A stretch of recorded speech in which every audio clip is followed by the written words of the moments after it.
with Michelle McCory.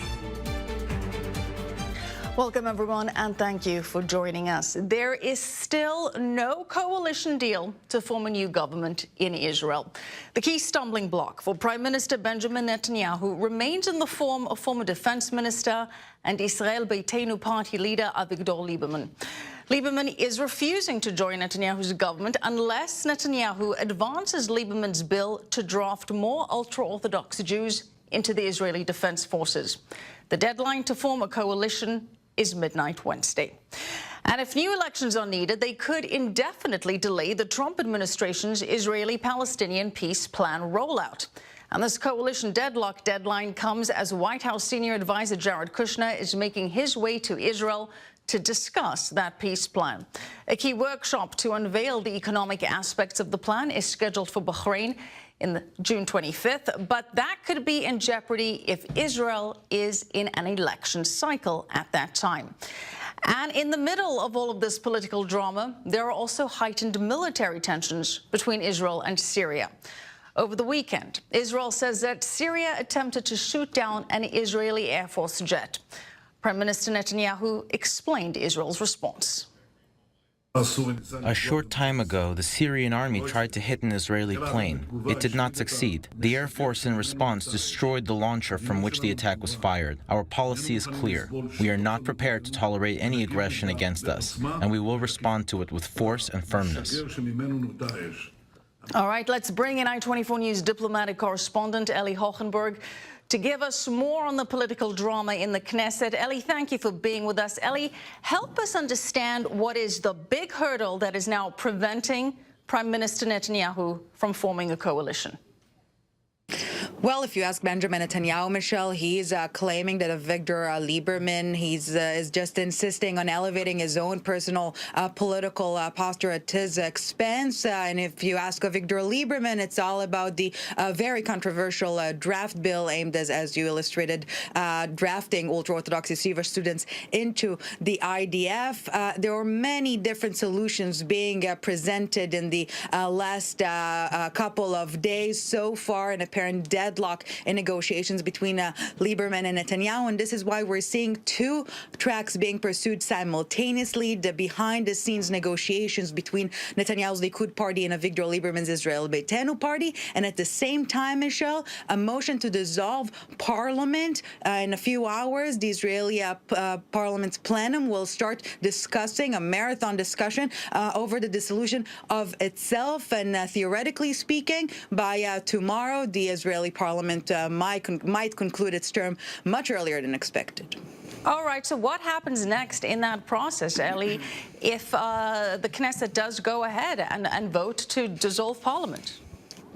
So this deadline tomorrow for Netanyahu to form the government is essentially the deadline for Netanyahu and Netanyahu alone. Theoretically speaking, the president can nominate any other lawmaker to try and form a coalition, but this is something Netanyahu wants to avoid, and this is why we're seeing this motion to dissolve the parliament being advanced at the same time. If indeed the parliament decides to dissolve itself and no breakthrough is being reached between Netanyahu and Lieberman, we're already eyeing several potential dates. September is the main month for elections, but at this point in time, throughout the political spectrum, there is some sort of hope that a compromise will be reached and Netanyahu will be able to form his fifth government. Eli, thank you so much. Appreciate it as always. Eli Hochenberg live for us from Tel Aviv. Let's talk more about all of this with tonight's opening panel. Joining me now is Matt Brodsky, Senior Fellow at the Security Studies Group, and Elliot Mendez from the Israel Project. Thank you both for being with us. Elliot, let's keep in mind that this April election was triggered when Avigdor Lieberman pulled out as defense minister over what he saw as an insufficiently tough response to Hamas attacks from Gaza. And now Lieberman could refuse this, to back down on this demand that Orthodox Jews are no longer exempt from military service and cause another election. Now, regardless of whether or not you agree with his positions, I mean, it seems almost surprising that one individual can wield such influence over the political process. It's the nature of the political system in Israel and of the process of building a coalition. Netanyahu was also weakened when Moshe Kachlon said that they wouldn't support a 60-seat minority government, even though Lieberman had been on the record as saying he wouldn't oppose it. Once Kachlon said that, it really tied Netanyahu's hands to persuading Avigdor Lieberman to sign up for the coalition. Matt, the main opposition party, Blue and White Party, they also got 35 seats in the Knesset. What is their view on this? Why are they not being given a chance to try and form a coalition? I think the coalition partners that Netanyahu has courted, those to his political right, are pretty much going to stick with him. And as you say, it really has put Lieberman in the position of being a kingmaker. Something else that I find interesting is you point out that he left the coalition in November. Interesting at the time was that Netanyahu delivered a speech in which he gave his rationale for not doing more inside of Gaza at the time. And that became clear a few weeks later when he unveiled the terror tunnels that were dug from Hezbollah in Lebanon into Israel. And so it seemed for a time that Lieberman had essentially thrown a political fit, but for no purpose, really, because it seemed like Netanyahu was the wise, smart one, keeping his eye focused on the more important threat, which is, of course, that from Iran. And now we've managed to come back full circle to a point where Lieberman really is holding a lot of cards. He is indeed.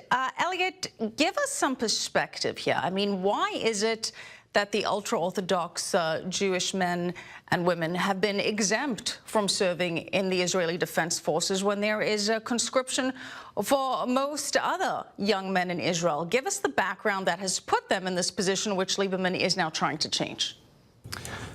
For government after government in Israel, the ultra-Orthodox parties have been willing to sit with different parties at the head as long as they were able to control the agenda that they cared about, which had to do with the subsidies for the Orthodox communities, employment issues, and, of course, service in the military. So they have a very narrow but very well-defined agenda. They have a very specific constituency that has supported them and is going to support them in any election.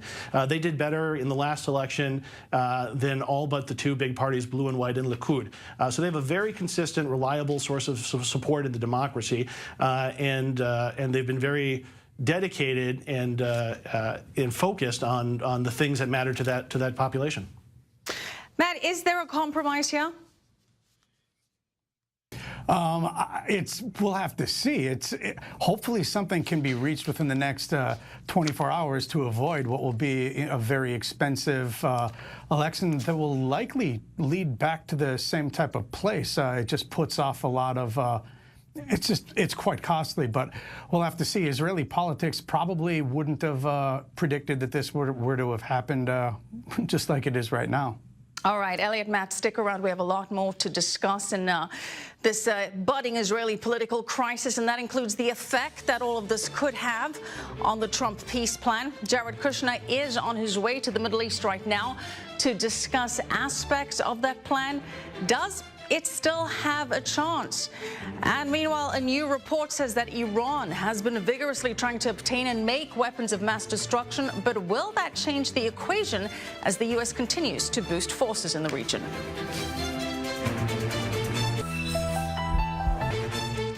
You're watching Clear Cut. Welcome back. I'm Michelle McCory. President Trump's son-in-law and senior advisor Jared Kushner is back in the Middle East trying to win support for the yet-to-be-released peace plan.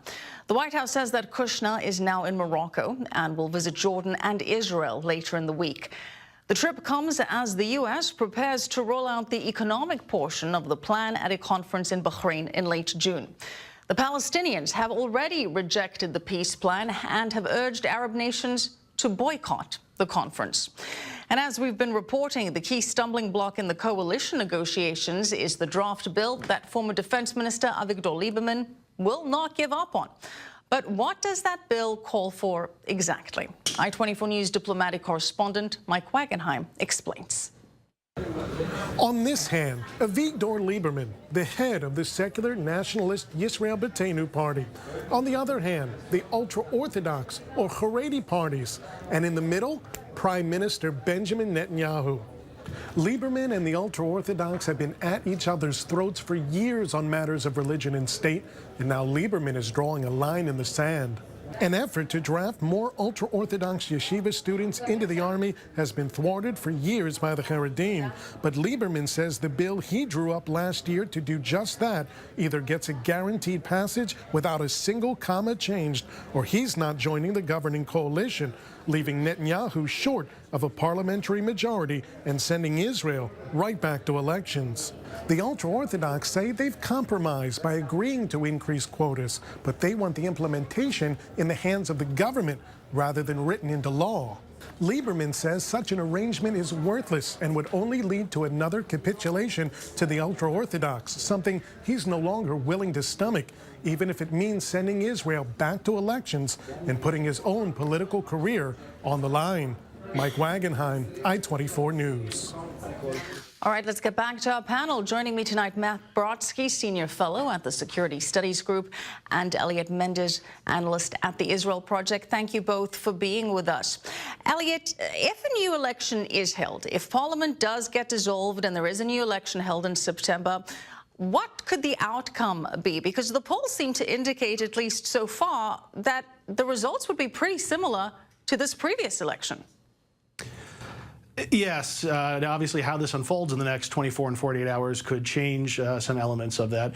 But I think we'll look for a few things. One is that already Moshe Kahlon and his party have decided to join together with Likud in the event that there was a next election and they would run a joint list. This has made a lot of the lower tiered members on the Likud list, the backbenchers, very unhappy at the prospect of being pushed out immediately after having just gotten into the Knesset.